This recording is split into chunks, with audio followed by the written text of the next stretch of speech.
Hi மக்களே, welcome back to my channel. It's me Kousi.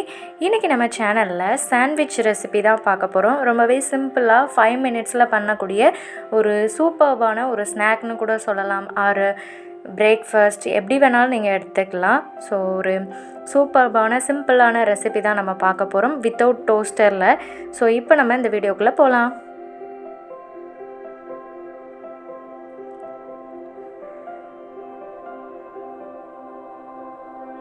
First நம்ம filling ready பண்ணிக்கலாம். So நான் ஒரு பெரிய வெங்காயத்தை ரொம்ப சின்னதாக சாப் பண்ணி இந்த மாதிரி ஆட் பண்ணிக்க போகிறேன்.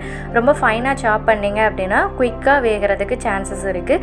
அதுக்கப்புறமா ஒரு பெரிய க்ரீன் சில்லியை இந்த மாதிரி குட்டி குட்டியாக கட் பண்ணி இதில் ஆட் பண்ணிக்கலாம். அதுக்கப்புறமா இதில் வெஜிடபிள்ஸ் ஆட் பண்ணணுன்னா பண்ணிக்கலாம். நான் இன்றைக்கி டொமேட்டோ மட்டும் எடுத்துருக்கிறேன். தக்காளி மீடியம் சைஸ் தக்காளியை இந்த மாதிரி குட்டி குட்டியாக கட் பண்ணி இதில் ஆட் பண்ணிக்க போகிறோம். ஸோ நீங்கள் இதில் கேப்சிகம் ஆட் பண்ணிக்கலாம், கேரட், பீன்ஸ் ஆட் பண்ணிக்கலாம். அதுக்கப்புறமா இதுக்கு தேவையான அளவுக்கு சால்ட்டு, நான் ஒரு 3/4 டீஸ்பூன் அளவுக்கு சால்ட் இதில் ஆட் பண்ணிக்க போகிறேன்.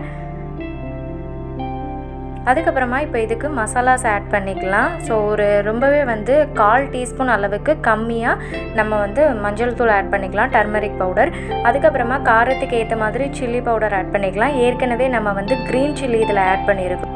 அதுக்கப்புறமா 1/4 டீஸ்பூன் அளவுக்கு கரம் மசாலா ஆட் பண்ணிக்கலாம், 1/4 டீஸ்பூன் அளவுக்கு மல்லித்தூள். இப்போது நான் இதில் chaat masala and pepper powder add பண்ணிக்க போகிறேன். Chaat masala and pepper powder முழுக்க ஆப்ஷனல் தான். ஸோ நீங்கள் சாட் மசாலா ஆட் பண்ணிங்க அப்படின்னா நம்ம நார்மலாக கடையில் நம்ம சாப்பிட்ற சாண்ட்விச்சோட டேஸ்ட்டு அப்படியே கிடைக்கும்.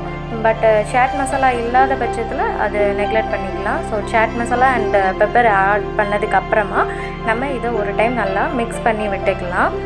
இப்போ நான் இதை தோசைக்கல்லில் தான் போட்டு எடுத்துக்க போகிறேன். நீங்கள் normal bread or sandwich bread வச்சுருந்தீங்க அப்படின்னா அதை கூட யூஸ் பண்ணிக்கலாம். நான் நார்மல் ப்ரெட்டில் இன்றைக்கி நான் பண்ணி காட்ட போகிறேன். கீ ஆர் பட்டர் யூஸ் பண்ணிக்கலாம். நெய் அல்லது வெண்ணெய் இருந்துச்சு அப்படின்னா அதை நீங்கள் இதில் அப்ளை பண்ணிக்கலாம். ஸோ ரெண்டுமே இல்லாதவங்க நார்மலாக ஆயிலை தோசைக்கல்ல அப்ளை பண்ணிவிட்டு நீங்கள் ப்ரெட்டை அது மேலே வச்சுருக்கலாம். ஸோ இந்த மாதிரி நான் இன்றைக்கி நெய் எடுத்துருக்கிறேன். நெய்யை அப்ளை பண்ணிவிட்டு நம்ம எடுத்துருக்கோம் இல்லையா ஃபில்லிங், அந்த ஃபில்லிங்கை இதில் அப்ளை பண்ணிக்கலாம். ஸோ நல்லா அந்த ப்ரெட்டில் கவர் பண்ணுற மாதிரி நீங்கள் இதில் அப்ளை பண்ணிக்கோங்க. ஸோ இந்த மாதிரி நல்லா அப்ளை பண்ணதுக்கப்புறமா அனதர் ஒரு ப்ரெட் மேலே டாப் லேயர் கொடுக்கறதுக்காக ஒரு ப்ரெட்டை எடுத்து அதில் கீ அப்ளை பண்ணிவிட்டு இந்த மாதிரி ப்ரெஸ் பண்ணி விட்டுக்கலாம். ஸோ நீங்கள் டோஸ்டர் இல்லாமல் தான் நம்ம பண்ணிக்கிறோம், அப்படி தானே? ஸோ அதனால் நீங்கள் அப்படியே விடாமல் இதில் மேலே டாப் லேயருக்கு மேலே ஒரு ஸ்பூன் அளவுக்கு கீ ஆட் பண்ணிவிட்டு நம்ம தோசை கரண்டி எடுத்து இந்த மாதிரி நீங்கள் ப்ரெஸ் பண்ணி விட்டுக்கணும்.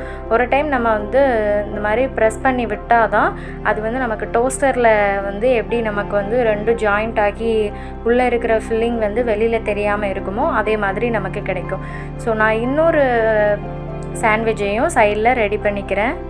ஸோ இந்த மாதிரி நான் ஃபஸ்ட்டு எப்படி பண்ணனோ அதே மாதிரி தான் ஃபில்லிங் பண்ணி நான் ஒரு டாப் லேயர் கொடுத்து மேலே கீ ஆட் பண்ணிக்க போகிறேன்.